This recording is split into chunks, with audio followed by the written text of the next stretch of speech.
Buen día a todos. Algunos de ustedes deben recordar, por allá por el 2010, los medios de comunicación nos invadieron nos bombardearon casi con una noticia muy conmovedora, muy preocupante en algún momento. Fue una noticia internacional. Algunos quienes ya habíamos nacido, yo tenía unos cuantos meses de edad en el 2010. Quienes recordamos las noticias, usted debe acordarse de un grupo de 33 mineros que habían quedado atrapados en la mina San José en Chile y hubo un derrumbe en la mina y a 700 metros debajo del suelo estaban estos 33 hombres. Por 69 días se quedaron ahí guardaditos, sepultados, literalmente sepultados, con cero expectativa de que pudieran sobrevivir. Pero después de 69 días, asombrosamente y en buena medida gracias a que el evento se hizo mediático y todo el mundo sabía qué había pasado, fueron rescatados. En la pantalla de hecho hay una presentación, ayúdenme siguiendo la presentación por favor. En la pantalla de hecho hay unas fotos de esta hazaña de estos hombres. Un mensaje: estamos bien en el refugio los 33. Qué asombroso. Arriba no los olvidaron, al contrario, hicieron todo lo posible por intervenir y rescatarlos. De hecho, ayer estaba platicando con mi cuñado y él nos platicaba en la mesa que él, en la empresa donde él trabajaba en ese momento, habían participado en la creación de la máquina barrenadora que finalmente hizo que fuera posible hacer el túnel para acceder en la cápsula y rescatarlos. Pero uno de los rescatados, José Enríquez, es cristiano y se convirtió en una especie de pastor capellán con los 33 que estaban ahí sepultados, y todos los días oraba y leía la Biblia con ellos. Y finalmente, cuando los alcanzaron, él dijo: no salimos solos, Dios estuvo con nosotros ahí abajo. Y historias como esta nos recuerdan, hermanos, que hay momentos donde la oscuridad parece prácticamente definitiva, donde la tumba nos alcanzó. Normalmente lo decimos de manera figurada, pero en el caso de estos hombres fue literal. Estaban en una tumba, estaban sepultados. Y para nosotros, en momentos como esos que tenemos, necesitamos recordar que hay alguien que está dispuesto a estar con nosotros y venir a nuestro encuentro. El día de hoy leemos un pasaje que nos recuerda justo eso, la esperanza que tenemos de que nuestra vida, hermano, hermana, no termina en una tumba, sino que Dios, dice la Escritura, Dios no es Dios de muertos, Dios es Dios de vivos. Lucas capítulo 20, y le voy a pedir que lo busque en su Biblia, por favor. Lucas capítulo 20, versículos 27 y en adelante. Lucas 20, 27 y en adelante. Dice la palabra del Señor: llegando entonces algunos de los saduceos, los cuales niegan haber resurrección, le preguntaron diciendo: Maestro, Moisés nos escribió: si el hermano de alguno muriere teniendo mujer y no dejare hijos, que su hermano se case con ella y levante descendencia a su hermano. Hubo pues 7 hermanos, y el primero tomó esposa y murió sin hijos, y la tomó el segundo, el cual también murió sin hijos. La tomó el tercero, y así todos los 7, y murieron sin dejar descendencia. Finalmente, después de todo ese ajetreo, murió también la mujer. 33. En la resurrección, que ese es el punto de la confrontación. En la resurrección, pues, ¿cuál de ellos será ¿de cuál de ellos será mujer? Ya que los 7 la tuvieron por mujer. Verso 34, entonces, respondiendo Jesús, les dijo: los hijos de este siglo se casan y se dan en casamiento, mas los que fueron tenidos por dignos de alcanzar aquel siglo y la resurrección de entre los muertos ni se casan ni se dan en casamiento. Porque no pueden ya más morir, pues son iguales a los ángeles y son hijos de Dios al ser hijos de la resurrección. Verso 37, pero en cuanto a los muertos, en cuanto a que los muertos han de resucitar, aún Moisés lo enseñó en el pasaje de la zarza, cuando llamó al Señor Dios de Abraham, Dios de Isaac, Dios de Jacob, porque Dios no es Dios de muertos, sino de vivos, pues para Él todos viven. Oremos, incline su rostro conmigo por favor y oremos juntos. Señor, gracias Dios, gracias por tu presencia con nosotros, gracias porque estás aquí, Señor. Gracias porque tú hablas a nuestro corazón, gracias porque tu Espíritu Santo está hoy entre nosotros, Señor. Permite, Señor, que nuestra atención esté puesta en ti, que nuestros ojos estén puestos en ti, que nuestro corazón esté inclinado hacia ti hoy a leer tu palabra, Señor, y que hables, Señor, profundo y claro a nuestro corazón. En el nombre de Jesús. Gracias, Señor. Gracias. Aleluya. Amén.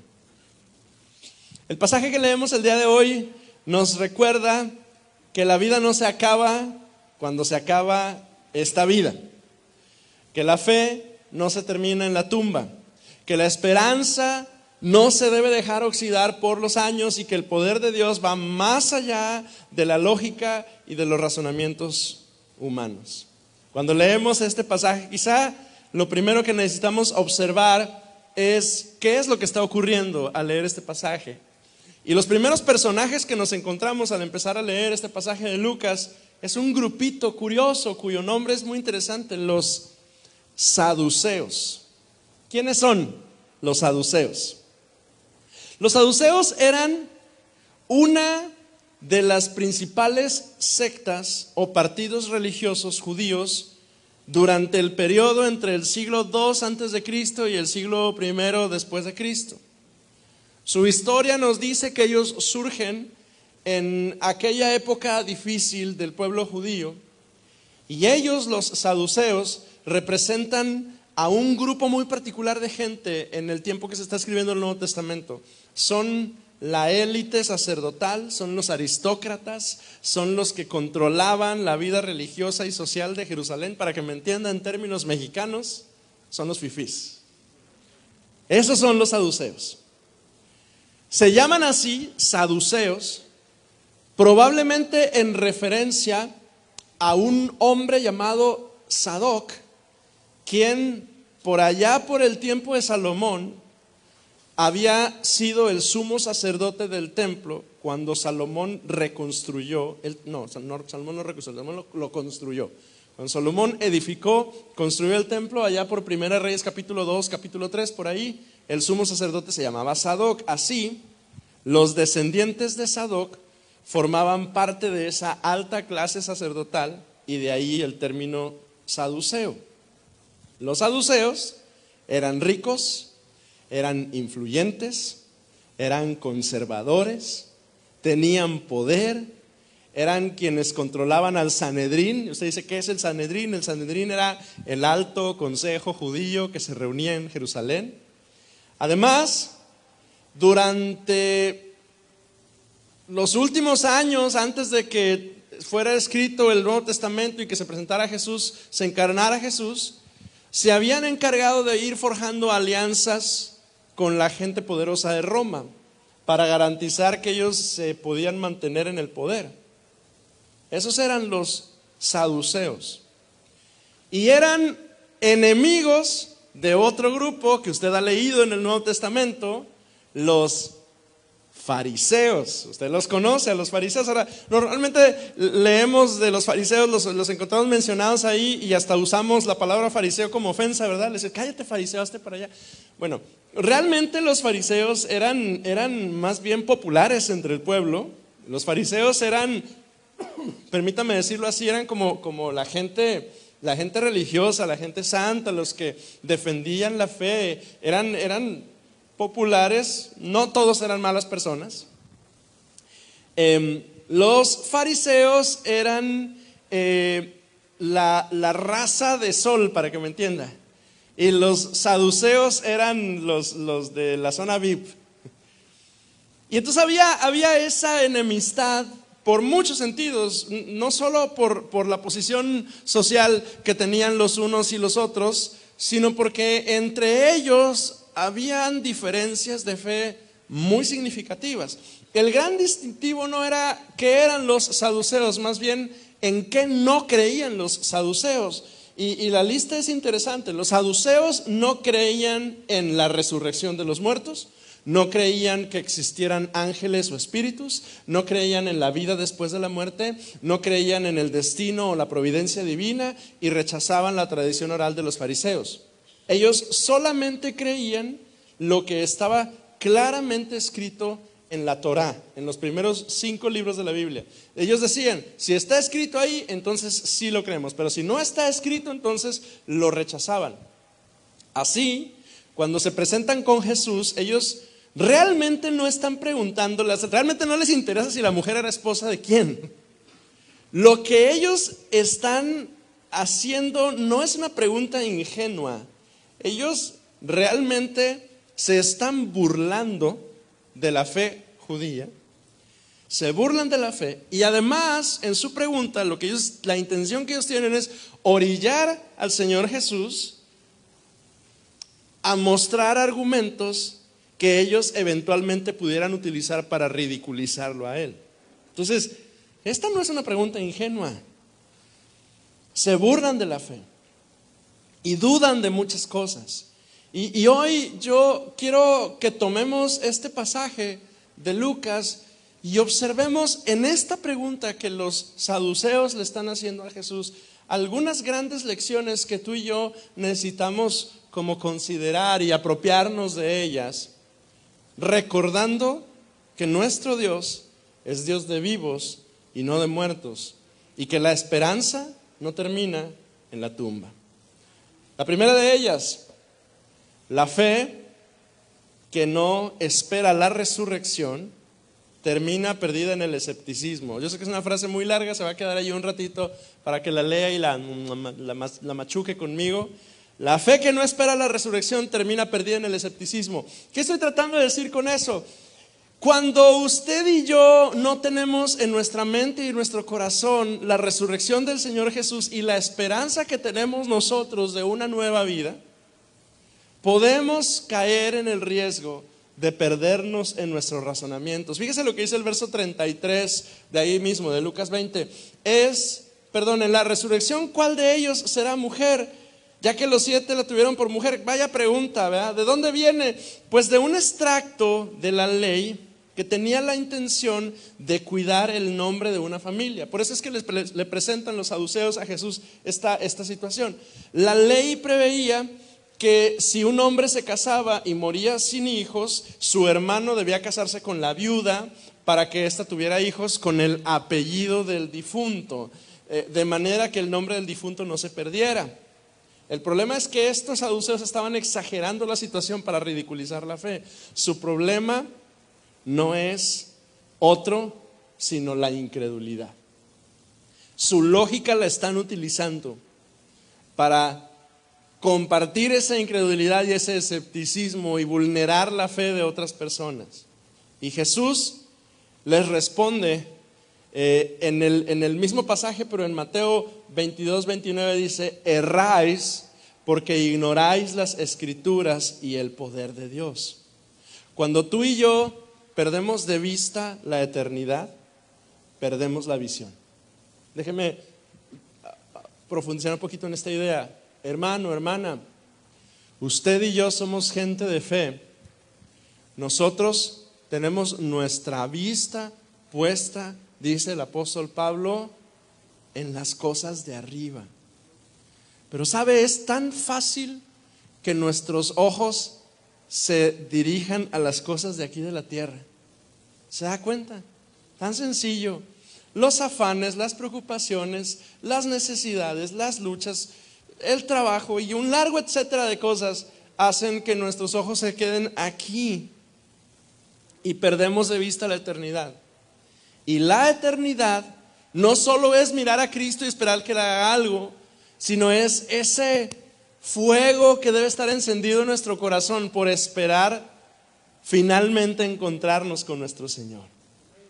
Es eso que motivó a Job a declarar en Job 19, verso 25: yo sé que mi Redentor vive, al fin se levantará sobre el polvo, y después de deshecha esta piel, en mi carne he de ver a Dios. O sea, ¿qué estaba pasando con Job? Job, a pesar de el sufrimiento, la aflicción que Job estaba experimentando, y no era cosa sencilla, Job dice: no importa lo que esté pasando, la estoy pasando mal, me quedé sin hijos, me quedé sin casa, me quedé sin carro, me quedé sin nada, pero mi Redentor vive y me va a rescatar, me va a levantar de esta condición de muerte. El Salmo 17, versículo 15 dice: en cuanto a mí, veré tu rostro en justicia, estaré satisfecho cuando despierta tu semejanza. ¿Qué está diciendo el salmista? Está diciendo: yo sé, hay muchas situaciones alrededor de mí, pero mis ojos están puestos en la eternidad, en ese que es capaz de levantarme, en ese que es capaz de rescatarme, en ese que es capaz de tomar las tumbas y lo terrible y lo doloroso y las ruinas en las que me encuentro y construirme una vez más. Los saduceos conocían la palabra, sabían de religión, pero habían perdido de vista esa esperanza. Y Jesús los confronta con esa pregunta ridícula que le hacen. Jesús los confronta haciéndoles ver que la fe no se mide con la lógica. La fe es confiar en las promesas del Señor. Y mire, quienes hemos transitado por las veredas del escepticismo, o quienes vivimos al lado de uno, sabemos lo difícil, lo rudo, lo complejo que es. Que tú llegas con tu corazón encendido el domingo a las 2 de la tarde cuando saliste de aquí de la iglesia, y ahí está el señor o la señora esperándote diciendo: ¿y ahora qué te dijeron ahí? ¿Verdad? Y se lo digo porque yo he transitado por ahí, ¿verdad? En algún momento de mi vida, escéptico, puras mentiras, puro rollo lo que dicen. Y nuestro corazón está encendido, y ese primer golpe dominical nos derriba en algunas ocasiones, ¿verdad? Y ahí sí, suelte una ofensa secreta, ¿verdad? Cállate, saduceo. ¿Sabe? El problema de los saduceos y el problema de cuando transitamos esas veredas o lidiamos con personas cerca de nosotros así, es que esa gente conoce la palabra, esa gente sabe de la religión. Yo mismo, cuando he estado ahí, yo he conocido la palabra, conozco de religión, pero perdí la esperanza. Amado, no pierda la esperanza de la eternidad. Mantenga su corazón y su mente y sus ojos puestos en que Dios es capaz de levantarnos, en que nos vamos a encontrar con Él, en que Él restaura todas las cosas, en que después de esta vida hay algo más en el cual Dios nos va a rescatar y nos va a tomar. Entonces la fe que no espera la resurrección tiene el riesgo de caer en el escepticismo. La buena noticia es que el poder de Dios no se mide por lo que entendemos, sino en lo que Él ha prometido. Jesús, me gusta mucho cuando el Señor Jesús recibe este tipo de preguntas y de cuestionamientos, porque Él no evade la pregunta de los saduceos, no le saca la vuelta. Algunos, yo por ejemplo, soy bien sacatón. Cuando alguien viene y me pregunta algo así muy rudo, yo trato de esquivar lo más posible, ¿verdad? El Señor no. El Señor escucha la pregunta, entiende la intención de los saduceos, pero la transforma. En los versos 35 y 36 les dice que las personas no se casan ni tampoco van a morir en la resurrección. Jesús les recuerda a los saduceos y a nosotros que la vida eterna no es solo una prolongación de la vida, es una transformación en nuestra vida. Fíjese lo que dice Oseas capítulo 13, versículo 14. En la Nueva Versión Internacional dice: yo los libraré del poder del sepulcro y los rescataré de la muerte. ¿Dónde están, oh muerte, tus plagas? ¿Dónde está, oh sepulcro, tu destrucción? No les tendré compasión. Segunda de Corintios capítulo 5 versículos 4 y 5 dice: mientras vivimos en este cuerpo terrenal gemimos y suspiramos, pero no es que queramos morir y deshacernos de este cuerpo que nos viste, más bien queremos poner nuestro cuerpo nuevo para que este cuerpo que muere sea consumido por la vida. Dios mismo nos ha preparado para esto y como garantía nos ha dado su Espíritu Santo. Pablo lo que está diciendo es: nosotros tenemos esperanza de un nuevo estado, de una nueva condición gloriosa. La resurrección no es un mito piadoso, es el testimonio del poder divino. Es la garantía que tenemos de que vamos a estar con Él. Jesús resucitó y se encontró con sus discípulos frente a frente. Y los mismos discípulos no saben explicar cómo era Cristo. Porque tenían, el mismo Tomás dijo: no, yo no creo, hasta que yo no meta mi dedo aquí y mi brazo acá, esas son locuras. Y el Señor mismo se le presenta y le dice: Tomás, hola, aquí estoy. Y el testimonio que tenemos en los evangelios es que ellos estaban asombrados de eso, no entendían. Pablo más adelante lo explica y lo trata de poner en palabras y dice: tenía un cuerpo glorificado. Es una manera de decir que la condición física de Jesús una vez que resucitó era diferente. Pero dice la palabra que es el primogénito de la resurrección para saber que tú y yo esperamos esa misma condición. Por supuesto que han pasado los años y los siglos, y junto con el tiempo las dudas, ¿verdad? Y decir: ¿será? Es un mito. No, hermano. El Dios que creó todo de la nada es capaz de llamar a la vida lo que está muerto. Oseas capítulo 13 verso 14, que lo leí hace ratito, lo que nos dice es que nuestro Dios es capaz de liberarnos del sepulcro y de la muerte y del dolor y de las plagas y la destrucción. Él viene y nos hace nuevos otra vez.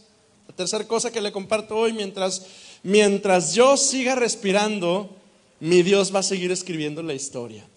Jesús cierra el argumento que les está dando a los saduceos con una referencia a Moisés, cuando éste se encuentra con Dios delante de un matorral encendido en el desierto. Dice el verso 37 de Lucas 20: en cuanto a los muertos, a que los muertos han de resucitar, aún Moisés lo enseñó en el pasaje de la zarza, cuando llama al Señor Dios de Abraham, Dios de Isaac y Dios de Jacob, porque Dios no es Dios de muertos, sino de vivos. Fíjese que cuando Jesús expresa en este pasaje, no dice Dios fue Dios de muertos, dice Él es Dios de vivos.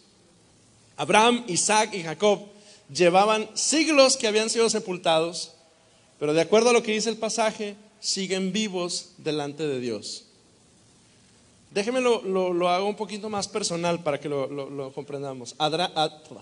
Abraham, Isaac, Jacob, Claudia, mi tía que falleció en el 2012, el 2 de agosto del 2012.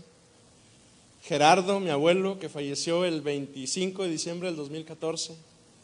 Nicolasa, mi abuela, que falleció hace unos cuantos meses. Dios es Dios de vivos, no de muertos. Coloque ahí en esa lista el nombre de los suyos que ya partieron. Así cambia la cosa, ¿verdad? Es que mensajes como este son impersonales e ilógicos hasta que los confrontamos con nuestras pérdidas, y entonces adquieren sentido. Hasta el momento en el que lo coloco junto a alguien que me acompañó en la fe y a quien el Señor ya llamó,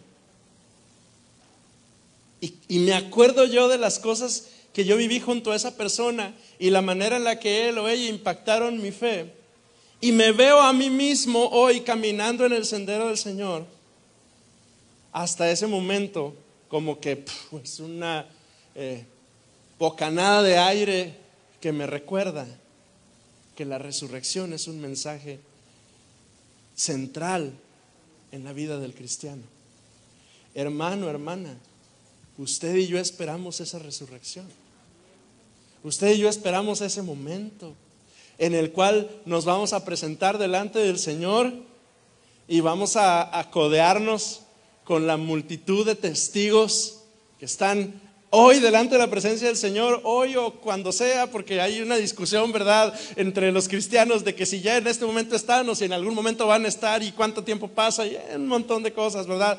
No nos vamos a meter en ese detalle hoy, pero sí en el hecho de que la resurrección es la esperanza que nos da de poder estar delante del Señor rodeado de los testigos de la iglesia triunfante, de Claudia, de Gerardo, de Nicolasa, de Mari, de Jorge, de Adrián, del nombre que usted quiera, que están vivos delante del Señor igual que nosotros. El Salmo 49, versículo 15 dice: en mi caso Dios redimirá mi vida y me arrebatará del poder de la tumba. Romanos capítulo 14, verso 8 dice: si vivimos es para honrar al Señor, y si morimos es para honrar al Señor. Entonces, tanto si vivimos como si morimos, pertenecemos al Señor. Cristo murió y resucitó con ese propósito de ser Señor de vivos y de muertos. La muerte no interrumpe su pacto.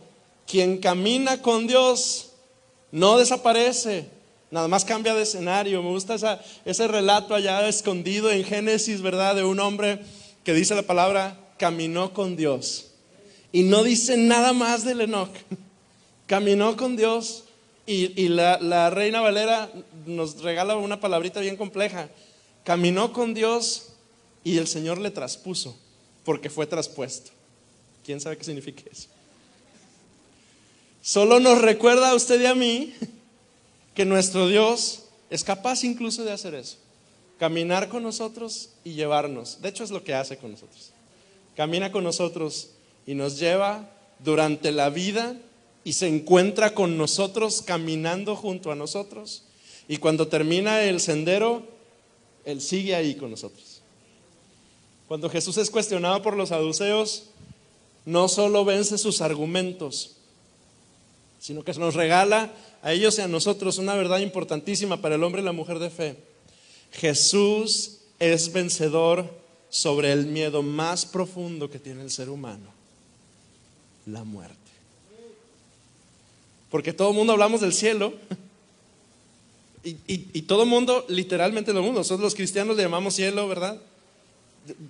Y las otras religiones le llaman de otra forma, pero todos tienen esa misma idea, todos aspiramos a eso. Pero como quiera nos da miedito, ¿verdad? Como quiera nos preocupa, nos da miedo, no, ni siquiera solo por el hecho de que la vida se acabe, ¿no? En el caso de los que somos papás, ¿verdad? Nos da miedo. ¿Qué va a pasar con los nuestros? ¿Qué va a pasar con mis hijos? ¿Qué va a pasar con mi esposa, con mi esposo, mi mamá? Aunque no me lo crea, la iglesia, ¿qué va a pasar? Si hoy yo no estuviera, ¿qué va a pasar? ¿Quién va a abrir? Si está bien dura la cadena para abrirla. ¿Sabe? Es tan evidente que tenemos tanta miedo a la muerte que hoy intentamos alargar la vida como locos. Le tenemos miedo a envejecer. Ahí se nota. Le tenemos miedo a envejecer y no me malentienda lo que voy a decir. Está bien, si usted cuida su físico y su aspecto, qué padre que lo puede hacer, qué bueno que lo hace. Haga ejercicio, coma bien, como sea que usted decide hacerlo. Pero hoy la ciencia hace todo para evitar envejecer. Bueno, le cuento un chisme. Hoy en la mañana me peiné y me di cuenta de dónde están las entradas hoy. Y dije, Dios mío de mi vida. Mi esposa nada más me hizo así. Y ya fue todo. Queremos ser eternos. Escuche bien esto porque me gustó mucho. Queremos ser eternos cuando en realidad ya lo somos. Queremos perpetrar lo más posible la vida física cuando en realidad usted y yo tenemos esa garantía en Cristo. Tenemos la garantía, la bendición, la promesa de la resurrección. Quiero concluir, hermano, hoy. Porque hoy estoy compartiéndole esto porque en mi corazón estaba la preocupación, la carga de que quizá algunos de nosotros nos hemos sentido que de alguna manera la vida se nos está yendo. Ya sea porque experimentamos una situación traumática de dolor, de pérdida reciente, ya sea porque la vida ha sido muy dura, ya sea porque de pronto y se nos cierran las oportunidades, puertas y ventanas y todo donde puede entrar aire se nos está cerrando delante y sentimos que la vida se nos acaba. Amado, amada, si tú te has sentido que vives sin horizonte, acuérdate que tú tienes una fe puesta en la eternidad. Sin eternidad, la vida de fe se vuelve una rutina. Si no están tus ojos y tu corazón puestos en la eternidad, esto se puede volver una rutina. De hecho, a algunos nos ha pasado y algunos hemos sido testigos de cuando le pasa a un buen cristiano que sirve, que hace, que está, te lo ves súper orientado, pero de pronto iba perdiendo esa vista en la eternidad y vas viendo cómo ese entusiasmo se va apagando y se va convirtiendo en una rutina, en algo cotidiano. Hermano, hermana, ¿qué hacemos si estamos ahí? Reaviva tu esperanza. Reaviva tu esperanza en lo eterno. Vive tu día a día sabiendo que tu historia no se termina aquí. Quienes Dios nos ha permitido pasar por un proceso de pérdida, en mi caso y en el caso de mi esposa y yo, esas pérdidas que hemos experimentado en la familia justo son la motivación que encontramos en el Señor para acordarnos que tenemos una esperanza en el futuro. Entonces, hermano, hermana, incluso si ha habido una pérdida reciente de algún tipo, aprovecha eso y que se convierta en un ancla para ti, para que siempre estés con tus ojos puestos arriba. Job capítulo 8 versículo 9 dice: nacimos apenas ayer y no sabemos nada. Nuestros días sobre la tierra son tan fugaces como una sombra. Y a pesar de eso estamos tan clavados en el hoy. ¿Hay algo más? Entonces, hermanos, si te quedaste sin horizonte, reaviva tu esperanza en la eternidad. Si alguna vez has dudado del poder de Dios, porque también eso pasa, vienen los golpes duros de la vida y entonces y parece como que Dios no responde en la situación y decimos: no, Dios o no está, o se olvidó de mí, o ni existe. Y todos creo que hemos pasado por ese sendero. Si alguna vez has dudado del poder de Dios, no te detengas en lo que entiendes, confía en lo que Él te ha prometido. Nuestro Dios, hermano, hermana, es capaz de sanarnos y también es capaz de resucitarnos. O sea, hay situaciones que Él puede intervenir y arreglar, y hay situaciones en las que por alguna razón en su sabiduría Él va a esperar hasta que se muera para venir y resucitarlo. Y es el mismo Dios, no es diferente. Entonces confía en su promesa, porque a pesar de que probablemente hoy estés en medio de un dolor, en medio de una lucha y estés dudando, estoy seguro que Dios se ha hecho presente en tu vida antes. Estoy seguro que Dios de alguna manera, en algún momento, en algún otro momento de tu vida, Él se ha venido y se ha hecho presente en tu vida y te ha sanado. Y hace 10 años te sanó, hace 15 años te levantó, hace 5 años te dio ese trabajo que tanto le pediste. O sea, Él sí es real y sí ha estado presente contigo. A lo mejor hoy no lo sientes. Bueno, acuérdate de sus promesas. Ezequiel 37 dice: hijo de hombre, ¿podrán estos huesos volver a convertirse en personas vivas? Oh Señor soberano, respondí: solo tú lo sabes. Entonces me dijo: anuncia un mensaje profético a estos huesos y diles: huesos secos, escuchen la palabra del Señor. Y la tercera cosa, hermano, si tú sientes que tu historia terminó,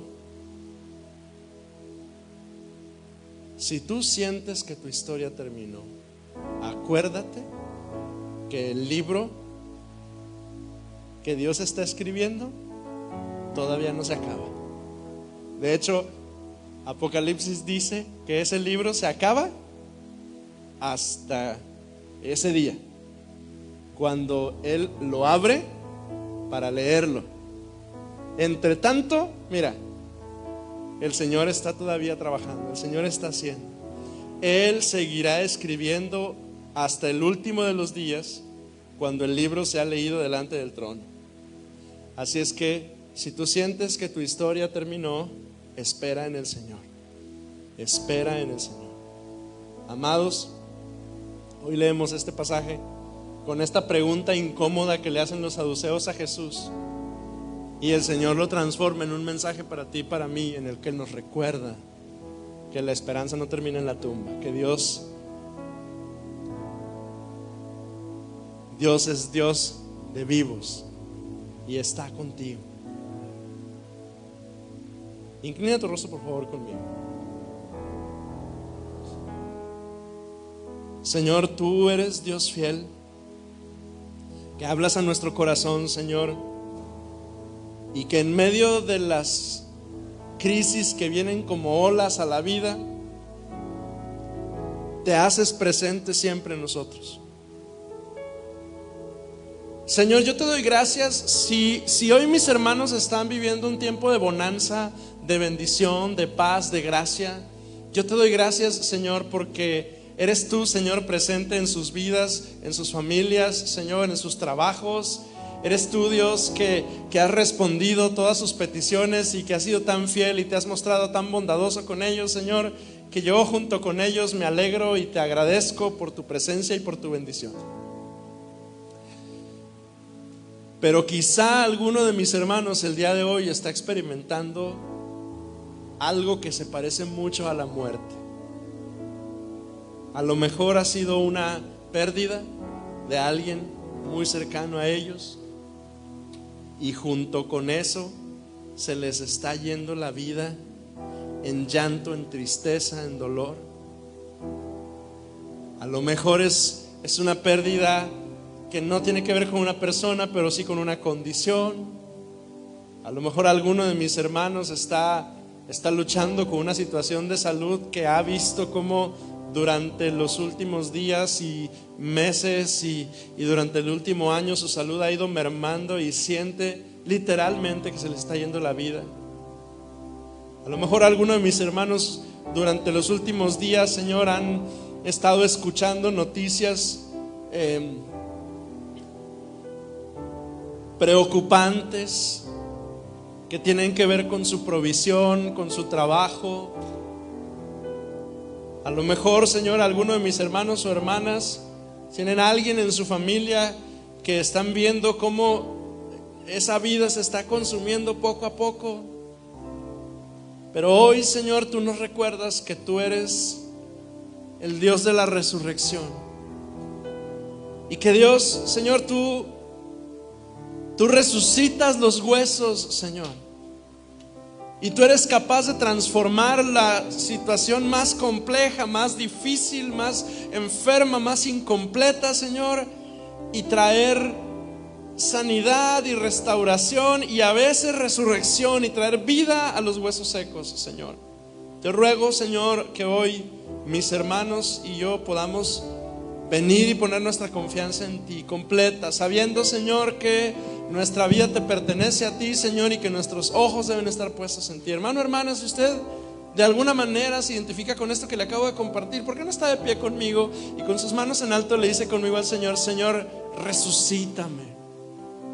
Resucita, Señor, esta situación, resucita esta condición, resucita mi vida, Señor, que el poder de la resurrección venga, Señor, a mi vida y puedas traer orden en el caos y restauración a aquello que estaba roto, Señor, y paz y confianza, Señor, a toda situación, Señor, que está robándome la paz y la quietud que tú quieres darme, Señor.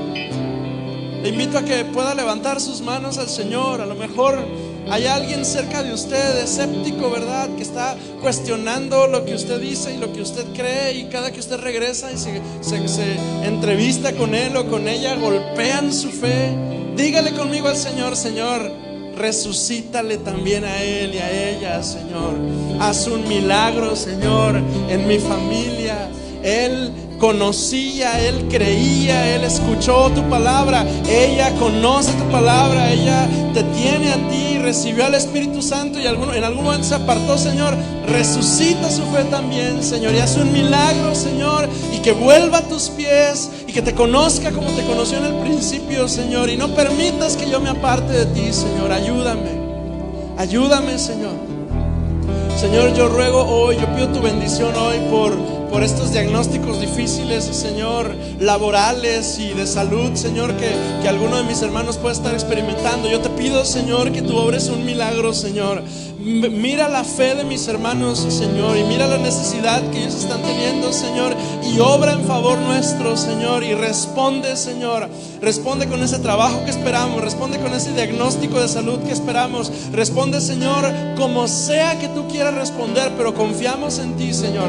Nosotros ponemos nuestros ojos en ti, confiando, Dios, que tú vas a intervenir en el nombre de Jesucristo. Aleluya. Amén. Adoremos al Señor juntos, mis hermanos.